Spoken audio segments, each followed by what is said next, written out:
고린도후서 6장 1절로 13절을 통해서 화목케 하는 일꾼이 됩시다 하는 제목으로 함께 은혜를 나누고자 합니다.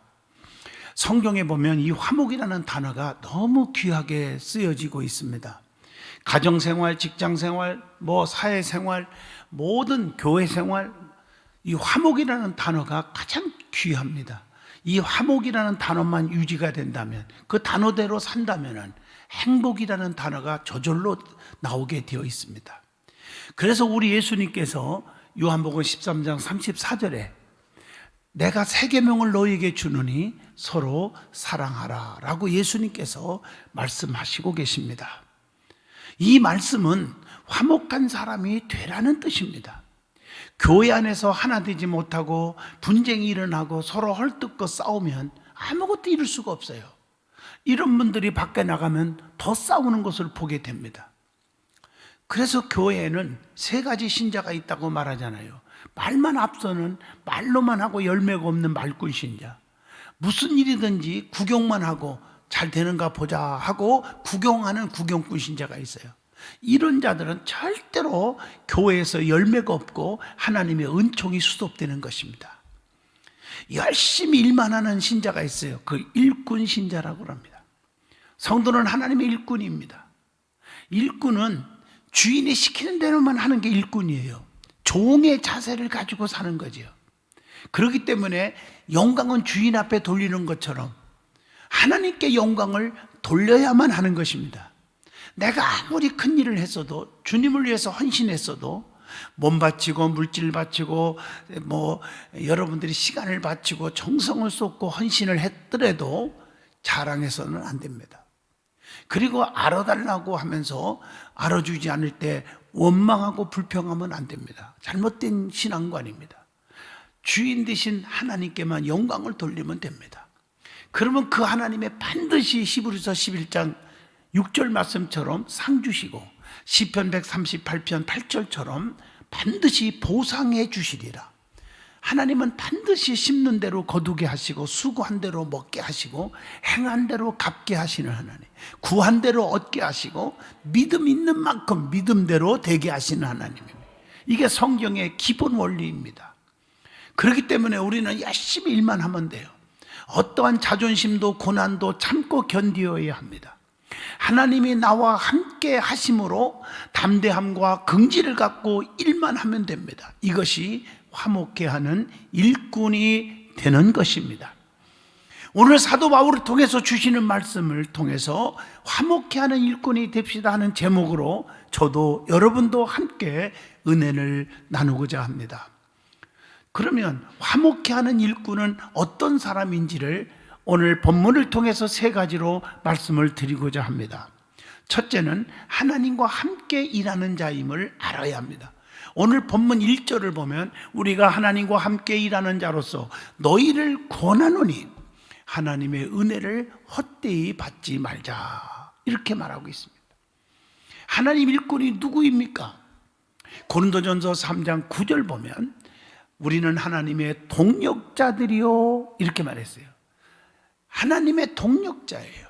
일꾼은 고린도전서 4장 1절 보면 하나님의 일꾼은 하나님의 비밀을 맡은 자로 여길지어다. 하나님의 비밀, 주님의 비밀을 맡은 자들입니다. 그리고 고린도전서 15장 10절 보면 내가 모든 사도보다 더 많이 수고하였으나 내가 한 것이 아니요 오직 나와 함께 하신 하나님의 은혜로다. 하나님은 수고를 많이 하는 선한 일꾼들과 함께 하십니다. 그러면 하나님이 함께 하시면 어디를 가든지 은혜가, 성령 충만함이 넘치게 되어 있습니다. 중요한 것은 우리의 삶 속에 하나님이 나와 함께 하느냐 함께 하지 않느냐, 이게 중요한 거예요. 많이 배웠냐, 적게 배웠냐, 잘났니, 못났니, 경험이 많니, 경험이 없니, 실력이 있느니 없느니, 이런 거 얘기하지 마세요. 우리 믿음의 사람들은 그런 거 말하는 게 아니에요. 그게 성공의 지표가 절대 될 수가 없어요. 성경을 잘 읽어보세요. 하나님이 함께 할 때 가장 부족한 사람도 크게 쓰임받는 거예요. 아무리 환경이 어렵고 진짜 망할 수밖에 없고 죽을 수밖에 없는 그런 환경일지라도 하나님이 함께하는 사람은 어디 가나 잘 돼요. 창세기 41장 39절로 41절 보세요. 거기 보면 요셉과 하나님이 함께 하시니 애굽의 총리가 돼요. 종으로 팔려간 자가 총리가 되는 축복을 누려요. 다니엘서 6장 2절만 봐도 다니엘과 하나님이 함께 하셨더니 포로로 잡혀간 자가 그 나라의 수석 총리가 되어버려요. 창세기 31장 12절에 보면 야곱과 하나님이 함께 하셨더니 애삼집 라반의 집에서 정말 핍박 속에서도 하나님이 축복을 너무 많이 받게 하시고 나중에 기적을 이루고 나옵니다. 자, 환경적으로는 축복받을 건덕지가 하나도 없는 자들이었잖아요. 그런데 하나님이 함께 했더니 대박을 이루었잖아요. 오늘의 세상도 마찬가지입니다. 부족하고 연약해도 하나님이 함께 하시면, 부족하고 연약한 시골 지금도 버스가 안 다니는 촌구석에서 태어나고 자랐던 저도 하나님이 함께 하니까 목사가 될 수 있었잖아요. 대학교에서 강의하는 교수가 될 수 있었잖아요. 전 세계를 누비며 다니는 부흥사가 될 수 있었잖아요. 이것은 전적으로 내 안에 주님이 계시기 때문입니다. 내가 만약에 주님이 여기 없다 그러면은, 내 안에 주님이 떠난다면은, 내가 교만하고 잘못돼서 떠난다면 나는 이 시간에 다 무너져 버리는 거예요. 하루아침에 바벨탑이 무너진 것처럼 말입니다. 저나 여러분이나 똑같습니다. 하나님이 나와 함께 할 때 기적이 일어나는 것이에요. 두 번째는 본문 1절로 2절입니다. 화목해 하는 일꾼은 하나님의 은혜를 헛되이 받지 말아야 한다고 했습니다. 은혜와 구원은 내가 원해서 받는 게 아니에요. 하나님이 주시는 거예요. 본문 2절 말씀 보세요. 내가 은혜 베풀 때에 너에게 듣고 구원의 날에 너를 도왔다 하였으니 보라 지금은 은혜 받을 만한 때요, 보라 지금은 구원의 날이로다, 이렇게 말씀하고 계십니다. 하나님은 모든 사람에게 구원을 주시는 은혜로운 분이라고 디도서 2장 11절에 말씀합니다. 고린도후서 5장 21절에 보면 하나님은 죄인을 의로 삼으시는 은혜로운 하나님이시라고 말씀합니다. 오늘 본문 2절이 그 말이에요. 지금이 은혜 받을 만한 때요, 구원의 날인 것입니다. 그래서 이사야 49장 8절 보면 여호와께서 이같이 이르시되 은혜의 때에 내가 네게 응답하였고 구원의 날에 내가 너를 도왔도다, 이렇게 말씀합니다. 때가 임박하기에 빨리 전도해야 됩니다. 쉬지 말고 기도하여야 합니다. 예배 드려야 합니다. 은혜 속에 들어와야 합니다. 하나님의 은혜는 세 가지잖아요. 교회 안에서도 세 종류로 쫙 나눠져 있어요. 또 가정에 봐도 아무리 자식을 많이 낳았어도 똑같지 않아요. 어떤 자식은요, 평생 소원을 안고 자식에게 권면해도 아주 끝까지 교회 안 다니는 자녀가 있어요. 또 이단에 빠지고 우상 섬기고 너무너무 속 터져서 괴로워하는 부모들을 많이 만나봐요. 부모는 중직인데, 여러분 가정에도 식구들이 많아도 이렇게 세 종류로 있어요. 은혜 받은 사람, 구원 받은 사람, 은혜 못 받은 사람, 구원 못 받은 사람, 은혜 받을 뻔했다가 못 받은 사람. 여러분 창세기 19장 1절로 29절에 보면 노새 가정을 두고 한번 보세요. 은혜를 받아서 순종했잖아. 무조건 소활당으로 나오라, 죄악의 성에서 떠나라, 순종해서 유황불에서 건짐받아서. 롯과 두 딸은 창세기 19장 16절 은혜 받았지요, 구원 받았지요. 그러나 창세기 19장 14절 보세요. 롯의 두 사이는 농담으로 말씀을 여겼어요. 가볍게 여겼어요. 그래서 불순종해서 소돔성의 유황불과 함께 저주받고 말았어요. 그러나 롯의 저는요, 창세기 19장 26절 보세요. 뒤쳐다보지 말라고 했어요. 나와서 구원받을 뻔했는데 세상에 궁금하고 세상 줄을 아직 끊지를 못해서 살짝이면 되겠지 하고 살짝 뒤쳐다보다가 그대로 저주받고 말았어요. 소금 기둥이 되었단 말이에요. 여러분 가족 속에서도 어떤 자녀들은 정말 잘 풀리는 자녀가 있고 어떤 데는 진짜 힘든 자녀가 있어요. 영적으로 볼 때 그렇습니다. 여러분, 하나님은 야고보서 4장 6절에 순종하는 자, 겸손한 자에게 은혜 줘요. 하나님이 교만한 자를 물리치시고 겸손한 자에게 은혜를 주신다 하였느니라. 세 번째입니다. 본문 3절입니다.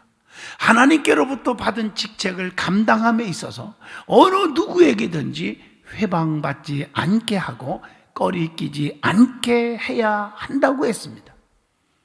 하나님이 우리에게 주신 직분은, 사명은 하나님께서 주신 것입니다. 직분 주신 목적대로 살아야 합니다. 목에 힘주고 자기를 위해서 움직이라고 주신 직분이 아닙니다. 착각하면 큰일 납니다. 그래서 고린도후서 5장 18절 함께 같이 볼까요? 모든 것이 하나님께로서 났으며 그가 그리스도로 말미암아 우리를 자기와 뭐하게 하기 위해서? 화목하게 하시고 또 우리에게 화목하게 하는 직분을 주셨으니, 화목해 하라는 직책을 주신 거예요. 그리고 고린도서 4장 1절에 긍휼히 여김받아 받은 직분이란 말이에요. 내가 똑똑해서 주신 게 아니에요. 사도 바울처럼 내가 받은 것은 하나님의 은혜고 나를 충성스럽게 여겨줬기 때문에 나에게 귀한 직분을 주셨다, 이렇게 고백을 합니다. 또 로마서 11장 13절 보면 하나님으로부터 받은 직분을 영광스럽게 여기라고 그랬어요. 또 하나님으로부터 받은 직책을 회방받지 않게 하여야 한다, 이렇게 말하고 있습니다. 하나님으로부터 받은 직분을 영광스럽게 여기라는 거예요. 로마서 11장 13절 말씀처럼. 그리고 하나님으로부터 받은 직책을 회방받지 않게 하여야 한다 하는 말씀이 우리 속에 새겨드려야 합니다. 고린도후서 8장 20절에 보면 아무에게도 회방받지 않게 행하라, 이렇게 말했어요. 또 성경에 보면 고린도전서 9장 12절 읽어보면요, 복음을 전하는 것에 방해받지 않게 행해야 한다, 이렇게 말하고 있어요. 또 에베소 4장 27절 보면 마귀에게 틈을 주지 말라, 이렇게 말하고 있습니다. 자, 오늘 본문 3절을 보시면요, 무엇에든지 아무에게든지 꺼리 끼지 않게 해야 한다 하는 말씀이 또 나옵니다. 그래서 일꾼은 고린도후서 1장 12절 말씀처럼 진실하게 순종하고 진실하게 행하여야 한다는 거예요. 여러분, 거짓이 있어서는 안 돼요. 그리고 일꾼은 누를 끼쳐서는 안 돼요. 고린도후서 11장 9절의 말씀에 폐를 끼치지 말란 말이에요. 일꾼은 교회에서 거치는 자가 되어서는 안 됩니다. 고린도전서 10장 32절입니다. 그 폐를 끼치지 말고 거치는 자가 되지 말라. 그래서 솔직히 하게 저는 고백합니다. 저희 교회 점심에 다 우리 교육자들, 직원들 교회에서 밥을 해드려요. 그리고 신방을 가도 먹는 시간 피해라. 아무리 대접한다고 해도 가급적 식사 대접하지 마라. 여러분, 뭐 여유가 있고 대접하고 싶어서 하는 것도 있을 수 있어요. 그러나 가능한 한. 왜냐하면 그 신방 대원 가운데 또 옆에서 볼 때 가난한 사람은 라면 하나 끓여줄 재물도 없는 분도 있거든요. 그런 분들은 상처를 받아. 나는 대접을 못하는데 내가 어떻게 신방을 받을 수 있나, 속으로 자기 혼자 그렇게 오해를 하고 있을 수 있어요. 그렇기 때문에 꺼리낌이 없게 하고 폐를 끼쳐서는 안 되고, 복음을 전하는 자들은 항상 그렇게 살자는 거예요, 웬만하면. 자, 그러면 화목케 하는 일꾼이 되자고 그랬는데 화목케 하는 일꾼의 자세가 있어요. 그게 오늘 본문 세 가지로 또 말씀을 주고 있습니다. 첫째가 본문 4절에서 8절입니다. 일꾼은 항상 고난과 수고를 감내하여야 합니다. 사도 바울은 모든 일에 하나님의 일꾼으로 실천했습니다. 그게 오늘 4절의 말씀이에요. 자원하여 주의 일을 감당하는 것을 기뻐하신다는 거죠. 그래서 고린도후서 9장 7절에 이런 말씀이 있잖아요. 인색함이로나 억지로 하지 말지니 하나님은 기쁘게 즐겨내는 자를 사랑하시느니라. 얼마나 많이 했느냐가 중요한 게 아니라 최선을 다해서 기쁨으로 감사함으로 얼마나 헌신을 했느냐는 것입니다. 그리고 화목케 하는 일꾼은 고난과 핍박과 고통과 수고를 사도 바울처럼 감내하라고 하는 말씀입니다. 이 말은 무슨 뜻입니까? 견디라는 거예요. 사도행전 20장 19절 어떤 시험도 환난도 핍박도 와도 참고 견딜 줄 알아야 한다. 아마 저나 여러분이나 마찬가지, 저도 목회자지만요, 이런 말씀이 없이는 감내하지 않으면, 견디지 않으면 벌써 아마 끝났을 거예요. 사명 감당 못했을 거예요. 별의별 소리를 듣고 별의별 일이 있어도 별의별 소도 들어도 못 들은 척, 알아도 모르는 척, 꼭 시침대기 같이 그렇게 살해할 때가 너무 많은 겁니다. 왜? 상대방들에게 상처를 줘서는 안 되니까, 시험 들게 해서는 안 되니까, 교회를 떠나게 해서는 안 되니까. 그래서 고린도후서 12장 12절에 참는 것이 복이 있다고 말하고 있습니다. 디모데전서 6장 11절 읽어보면 하나님의 사람은 인내와 온유를 쫓으며 살아라고 했습니다. 본문 4절 말씀이 바로 그 말씀이에요. 오직 모든 일에 하나님의 일꾼으로 자천하여 많이 견디는 것과 환난과 궁핍과 고난과 이런 걸 다 얘기하잖아요. 감내하라는 거예요. 고린도전서 4장 11절로 12절에 보면 줄이고 목마름도 견디라고 그랬습니다. 욥기서 23장 10절에 보면 환난 속에서도 단련되어져서 정금같이 나오게 되리라. 디모데후서 3장 11절에 보면 주님은 핍박과 고난 속에서도 우리를 어떻게 하신다? 건져주신다고 했어요. 그래서 다니엘, 사드락과 메삭과 아벳느고 등등 많은 사람들 보세요. 사자굴 속에서도 불문불 속에서도 그런 환난 가운데서도 하나님이 어떻게 했어요? 건져주셨습니다. 본문 5절의 말씀 보세요. 사도 바울이 고백을 하고 있잖아요. 매맞음과 갇힘과 요란한 것과 수고로움과 잠을 자지 못함과 먹지 못함을 당해도 감내하여야 한다는 거예요.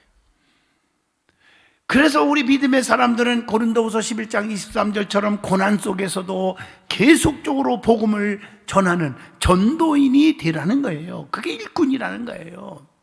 요한복음 12장 24절 화목케 하는 일꾼은 내가 어떻게 해야 돼요? 희생, 하나리 미랄이 되어야 하는 거예요.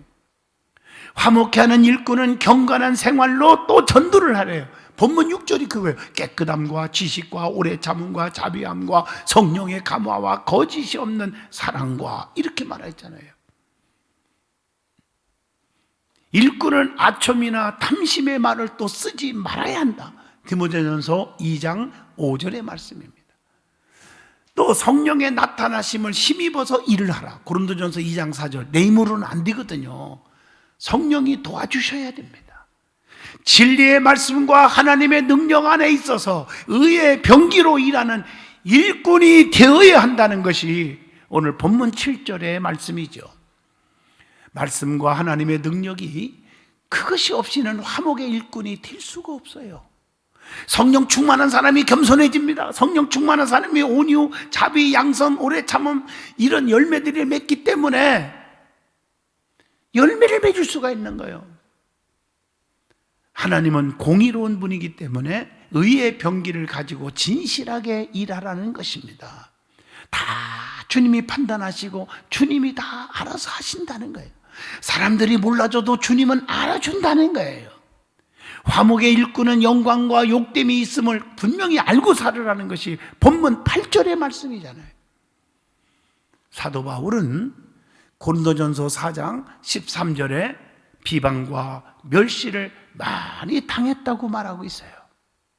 사도행전 24장 5절 보면 그래서 바울은 악한 자라고 오해도 받았대요. 또 바울은 고통 속에서도 오직 깨끗함과 거짓이 없는 사랑으로 대해줬다고 6절에 고백을 합니다. 사도 바울이 뭐가 아쉬워서요? 많이 배운 사람이에요. 가진 것도 많아요. 명예도 많이 있어요. 권세도 있어요. 로마의 시민권자예요. 그런데 주님의 부름받고 미련이 되어서 별의별 욕을 먹고 손가락질을 당하고 감옥까지 가고 배고픔을 당하고 채찍에 맞고 그래도 감내했다고 말하고 있습니다. 두 번째, 오늘 본문 8절로 10절입니다. 화목해 하는 일꾼은 누가 무슨 말을 해도 긍지와 확신을 갖고 일하여야 한다는 것입니다. 그래서 우리는 자로나 우로나 취해서는 안 돼요. 일꾼들은요. 여호수아 1장 8절에 같이 봅니다. 모세의 후계자 여호수아를 세울 때 주신 말씀이에요. 이 율법책을 내 입에서 떠나지 말게 하며 주야로 그것을 묵상하여 그 안에 기록된 대로 다 지켜 행하라. 그리하면 내 길이 평탄하게 될 것이며 내가 형통하리라. 이렇게 말하고 있습니다. 일꾼은 의지와 기쁨과 긍지로 일해야 된다는 거예요. 그래서 본문 8절에 우리는 속이는 자 같으나 어떻게? 참되고 하나님은 깨끗하고 진실한 자를 쓰신다는 것이 바로 6절의 본문의 말씀입니다. 그리고 9절을 보세요. 무명한 자 같으나 유명한 자요. 일꾼은 누가 알아주지 않아도 주님은 알아줍니다. 죽은 자 같으나 산 자라고 본문 9절에 말하고 있습니다. 사도 바울은 날마다 죽음의 위기를 겪었지만 우리 주님은 사도 바울을 붙들어 주셨고 살려주셨다고 고린도전서 15장 31절에 통해서 알게 됩니다. 징계를 받은 자 같으나 죽음을 당하지 않는다고 하는 9절의 말씀을 기억하셔야 합니다. 사도 바울은 고린도후서 1장 10절에 이렇게 말합니다. 그가 이같이 큰 사망에서 우리를 건지셨고 또 건지실 것이며 이후에도 건지시기를 그에게 바라노라. 본문 10절에 그렇게 말한 것을 기억하면서 근심하는 자 같으나 그래서 기뻐하는 자라는 거예요.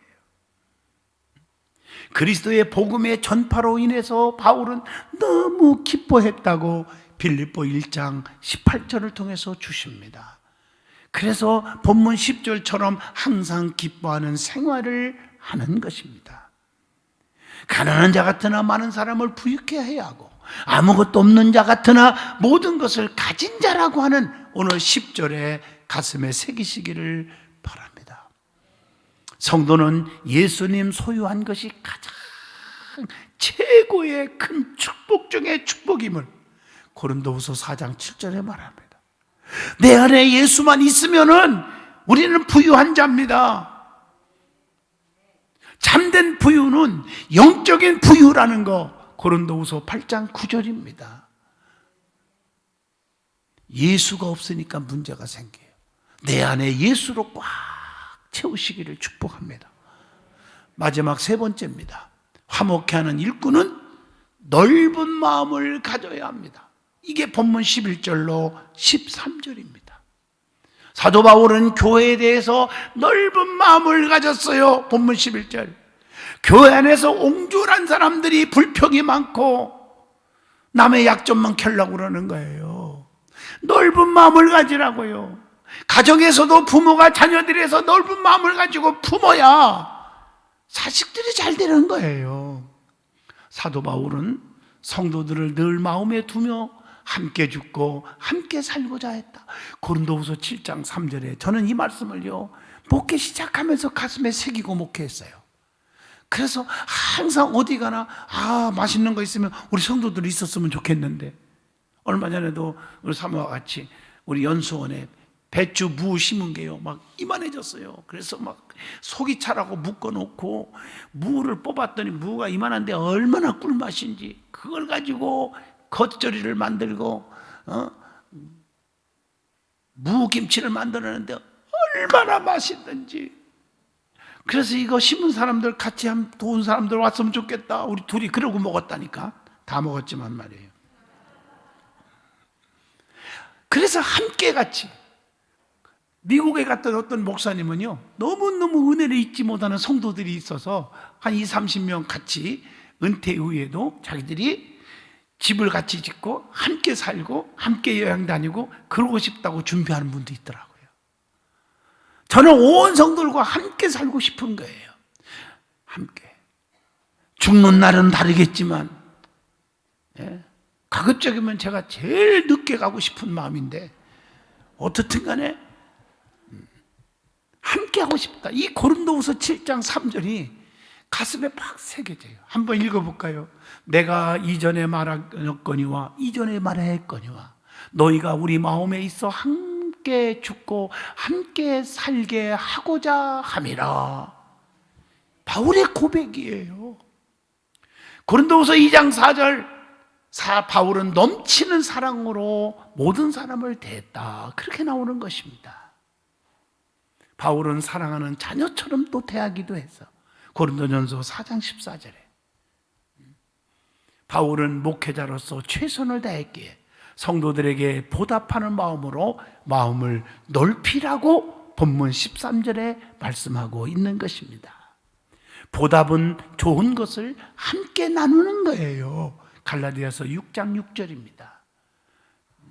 주의 종들에게 항상 성도들도 근심으로 일하게 하지 말고 즐거움으로 일하게 하라. 순종하고 복종하라.